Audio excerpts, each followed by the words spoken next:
Hey, um, I guess this content will sort of be a Titus 2 relationship tips and topics or relationship topics and whatnot. But yeah, I had just been in my garden and I just picked a few of the greens that I had out there, the collards, the kale, the mustard, uh, what else? The shard or something. I was just getting them so I can just taste them. That's all. I wanted to taste them because there was something I wanted to make, and I wanted to put a few baby greens in them. You know, leafy greens. And I said, well, let me go out here and see what these are tasting like, so I don't have to go to the store for it. I can just go ahead and make the thing now. But I was also thinking, because I was thinking somebody that came to my mind about how they got married, and then not long after they married they were divorced. And I was like, although this happens with a lot of people, they rush to the altar with these fairy tale like thoughts and unrealistic, irrational thoughts, and because of society and what they see in movies and books and novels and things like that, and that's what they run on. Because I know you didn't see it in your house. You didn't see it inside your house. You didn't see it inside your house, but you look into war. And although some homes were not the healthiest, but yet and still, so that's why people default or revert to trying to get a fairy tale lifestyle because of what they experience in their homes. But just because you didn't have a healthy life, a healthy household, a healthy growth, you wasn't healthy growing up, doesn't mean that you got to revert to that kind of lifestyle. There's some ways to make your life healthy and your relationships healthy, but reverting to Disneyland is not going to help you. But anyway, I digress. Or let me get back to what I was talking about here. So what are you? Orange. I cut an orange on here. So I was like thinking about this person. This person just popped into my mind while I was doing this, and I was like, oh yeah, that's true. Because I hadn't seen them in a while, so I said, maybe I should check in on them or whatever. But I was thinking about them. So yeah, they got married, and now they're not together and stuff like that. Now, and such as it is with a lot of different people, what you need to do now, I'm talking to two different type of people: unbelievers and believers. But if you're a believer and God is your Father in heaven, when somebody comes thinking, trying to look at you and saying that they got an interest in you, you need to ask your Father and be aware and be wise and be alert and observant.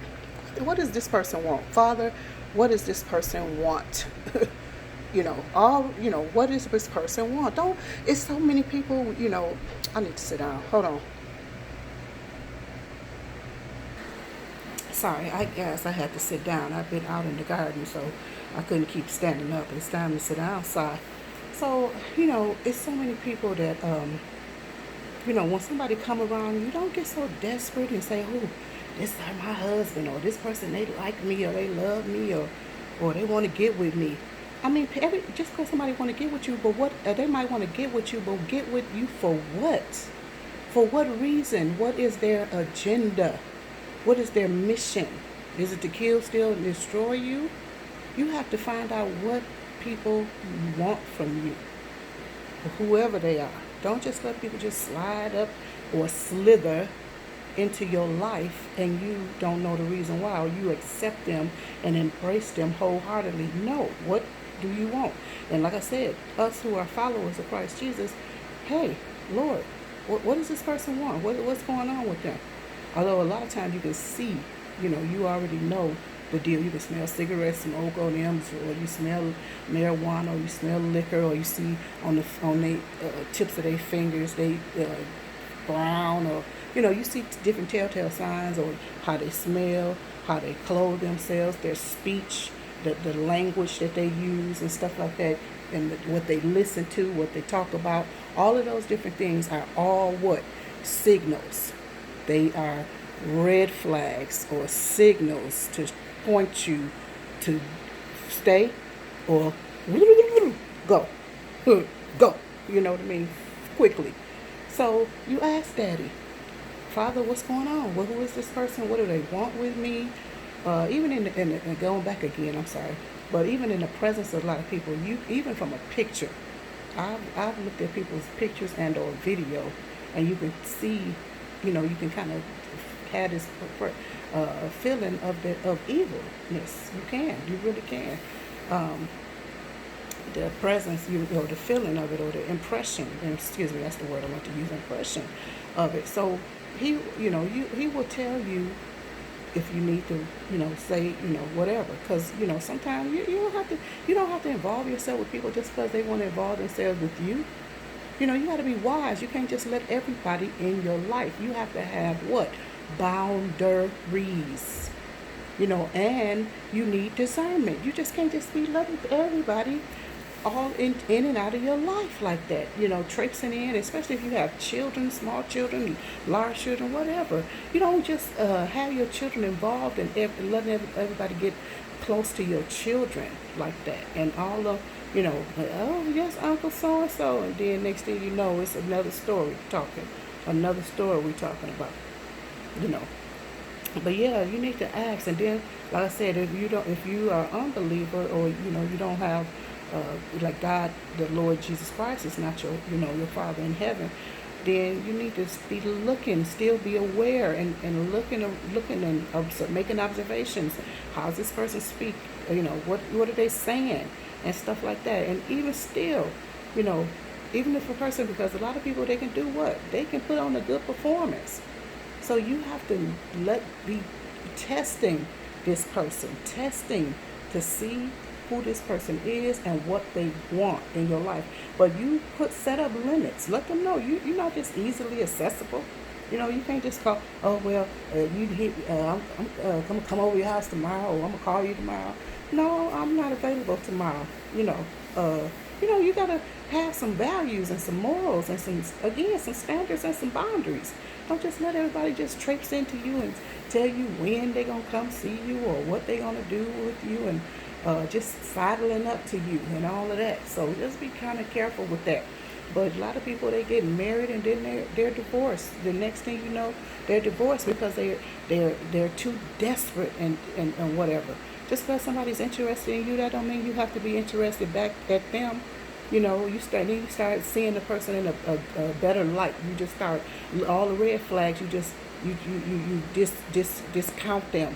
You know what I mean? You not discount. What's the word? You ignore them or whatever, like they're not happening or whatever. But don't do that. Be very careful. Be careful. These people, you don't need to waste your time like that. You got too much precious time that you could be doing something else. You can be doing something else in your life. You don't need to be taking your time out and messing around with people. And then next thing you know, you guys are married. Then next thing you know, you people are divorced. The person is got an anger problem. They got a drug problem. They got an alcohol problem. They got paternity problems. They owe all kind of money. They're not good at paying their debts and paying their bills, and they run up all kind of debt at that. You don't want to be bothered with nobody that run up all kind of debt and stuff like that. You want somebody who know how to spend their money, who's wise about that kind of stuff, and who are content. You want a person who's content with living a certain way. And I don't mean low life, but you don't have to have designer this, or you don't have to spend. I remember in 2013, the Lord told me, double down, buckle down, get rid of this, get rid of that, and I did that. I started decreasing our expenses and all of that, because I never had cable or nothing like that. The most we don't have is internet. So that's what we had. Well, just shake it off. I'm sorry. I was not shaking off. I tried to vacuum out. You should probably try to vacuum. Oh, never mind. I'm doing a video while you're all in my background. You want to say hello? I'm sorry. You want me to help you? See how they act? See how they... Okay, that's enough now. I'm really doing the video, sir. But anyway, I don't even, oh, so double down, I doubled down and got rid of this, got rid of that and everything. And, although I didn't have a lot of things, but still, that's what he told me. And I, had made a pretty penny and everything. Then, okay, I'm gonna let you guys go. I'm sorry, because I got somebody in my background that's acting up, you guys. But anyway, I love you very much. I hope that whatever I said was, something that you can use and that you can understand and whatnot. But just be careful. Scrutinize, examine, look at. Don't just take people at their word. I'm not saying don't be untrusting. Not trust everybody that come into your life, but still don't be all so foolish and not pay attention to the signs, because the signs are there, always be there. People cannot just hide they little raggedy stripes, their little devious stripes. They That's because you at the last minute also. So anyway, I'm sorry. I'm sorry. Let me pay attention to my video.